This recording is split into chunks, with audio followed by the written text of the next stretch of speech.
ಸಮುದ್ರದ ತಳದಲ್ಲಿರುವ ಇಂಟರ್ನೆಟ್. ಇಡೀ YouTube, Instagram, WhatsApp, Google ಇವನ್ನೆಲ್ಲ ಸಂಪರ್ಕಿಸುವುದು ಅಂಡರ್ ಸಿ ಕೇಬಲ್ಗಳು. ಇವು ಕಣ್ಣುಗಳಿಗೆ ಕಾಣಲ್ಲ, ಆದ್ರೆ ಜಗತ್ತಿನ ಎಲ್ಲ ಕಂಟಿನೆಂಟ್ಗಳನ್ನು ಜೋಡಿಸಿಕೊಂಡಿವೆ. ಈ ಕೇಬಲ್ಗಳನ್ನು ಗರಿಷ್ಠವಾಗಿ 8,000 ಮೀಟರ್ ಆಳದಲ್ಲಿ ಬಿಚ್ಚಲಾಗಿದೆ. ಅಲ್ಲಿ ಪ್ರೆಷರ್ ಎಷ್ಟು ಅಂದ್ರೆ ಒಬ್ಬ ಮನುಷ್ಯನ ಪಾದದ ಚಿಕ್ಕ ಬೆರಳಿನ ಮೇಲೆ. ಆಫ್ರಿಕನ್ ಆನೆ ನಿಂತಂತೆ ಒತ್ತಡ. ಅತಿ ಚಿಕ್ಕ ಮತ್ತು ಅತಿ ದೊಡ್ಡ ಕೇಬಲ್. ಸಮುದ್ರದ ಕೆಳಗೆ ಹೋಗುವ ಅತಿ ಚಿಕ್ಕ ಅಂಡರ್ ಸಿ ಕೇಬಲ್ ಅಜರ್ಬೈಜಾನ್ ಮತ್ತು ತುರ್ಕ್ಮೆನಿಸ್ತಾನ್ ನಡುವೆ 300 ಕಿಲೋಮೀಟರ್. ಅತಿ ದೊಡ್ಡದು ಮರಿಯಾ ಕೇಬಲ್. ಇದು ಅಮೆರಿಕದ ವರ್ಜೀನಿಯಾ ಬೀಚ್ನಿಂದ ಸ್ಪೇನ್ನ ಬಿಲ್ಬಾವ್ ತನಕ 6,600 ಕಿಲೋಮೀಟರ್ ಉದ್ದ. ಒಟ್ಟು ಎಷ್ಟು ಕೇಬಲ್ ಇದೆ ಗೊತ್ತಾ? ಇಡೀ ಜಗತ್ತಿನ ಸಮುದ್ರಗಳಲ್ಲಿ ಬಿಚ್ಚಿರುವ ಎಲ್ಲ ಅಂಡರ್ ಸಿ ಕೇಬಲ್ಗಳ ಒಟ್ಟು ಉದ್ದ 14 ಲಕ್ಷ ಕಿಲೋಮೀಟರ್ಗೂ ಹೆಚ್ಚು. ಅಷ್ಟು ಉದ್ದವಾದ ಕೇಬಲ್ನು ನಮ್ಮ ಸೌರಮಂಡಲದ ಎಲ್ಲಾ ಗ್ರಹಗಳ ಸುತ್ತ ಸುತ್ತಿಸಿದರು ಇನ್ನೂ ಭೂಮಿಗೆ 2 ಸುತ್ತು ಹಾಕುವಷ್ಟು ಉಳಿಯುತ್ತದೆ. ಖರ್ಚು ಎಷ್ಟು ಬರುತ್ತೆ? ಒಂದೇ 1 ಕಿಲೋಮೀಟರ್ ಸಬ್ಮರೀನ್ ಕೇಬಲ್ ಬಿಚ್ಚಲು $25 ಲಕ್ಷ ಖರ್ಚು. ಅಂದ್ರೆ 14 ಲಕ್ಷ ಕಿಲೋಮೀಟರ್ ಕೇಬಲ್ಗೆ ಖರ್ಚು ಎಷ್ಟು ಅನ್ನೋದನ್ನು ನೀವು ಊಹಿಸಿಕೊಳ್ಳಿ. ಸ್ಯಾಟಲೈಟ್ ಬಿಟ್ಟು ಕೇಬಲ್ ಯಾಕೆ? ಈಗ ನಿಮಗೆ ಒಂದು ಪ್ರಶ್ನೆ ಬರಬಹುದು, ಇಷ್ಟೆಲ್ಲ ಕಷ್ಟ ಯಾಕೆ? ಸ್ಯಾಟಲೈಟ್ ಬಳಸಿದ್ರೆ ಸಾಕಲ್ವಾ? ಉತ್ತರ ಸಿಂಪಲ್.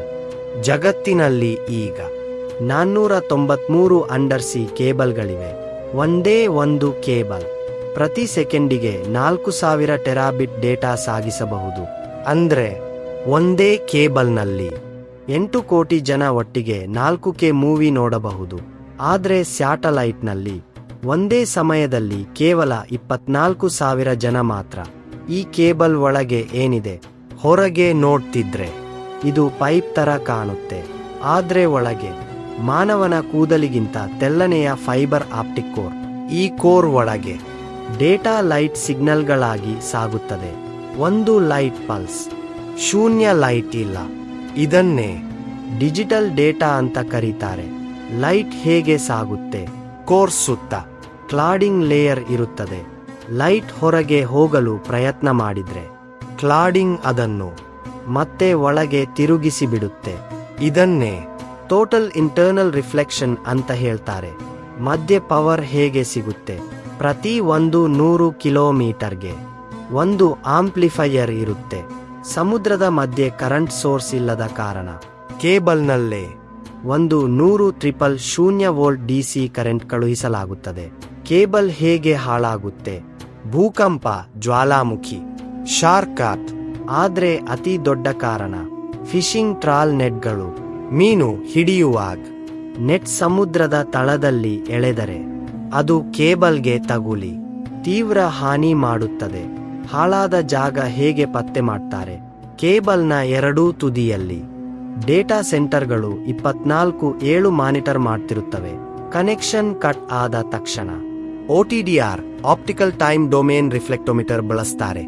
ಲೈಟ್ ಪಲ್ಸ್ ಕಳುಹಿಸಿ ಎಷ್ಟು ದೂರ ಹೋಗಿ ರಿಫ್ಲೆಕ್ಟ್ ಆಯಿತು ಅನ್ನೋದರಿಂದ ಎಕ್ಸಾಕ್ಟ್ ಲೊಕೇಶನ್ ಪತ್ತೆ. ರಿಪೇರಿ ಹೇಗೆ? ಆ ಜಾಗಕ್ಕೆ ROV ರೋಬೋಟಿಕ್ ವೆಹಿಕಲ್ ಕಳುಹಿಸಲಾಗುತ್ತದೆ. ಕೇಬಲ್ ಮೇಲಕ್ಕೆ ಎತ್ತಿ ಹಾಳಾದ ಭಾಗ ಕತ್ತರಿಸಿ ಹೊಸ ಪೀಸ್ ಜೋಡಿಸಲಾಗುತ್ತದೆ. ಈ ಜೋಡಣೆ ಪ್ರಕ್ರಿಯೆಗೆ ಸ್ಪ್ಲೈಸಿಂಗ್ ಅಂತ ಕರೀತಾರೆ. ಕೊನೆ ಮಾತು, ನಾವು ದಿನವೂ ಬಳಸುವ ಇಂಟರ್ನೆಟ್ ಹಿಂದೆ ಇಷ್ಟು ದೊಡ್ಡ ಅಪಾಯಕಾರಿ ಮತ್ತು ದುಬಾರಿ ವ್ಯವಸ್ಥೆ ಕೆಲಸ ಮಾಡ್ತಿದೆ. ಸಮುದ್ರದ ತಳದಲ್ಲಿರುವ ಈ ಮೌನ ಹೈವೇ ಇಲ್ಲದೆ ನಮ್ಮ ಡಿಜಿಟಲ್ ಜಗತ್ತೇ ಇಲ್ಲ.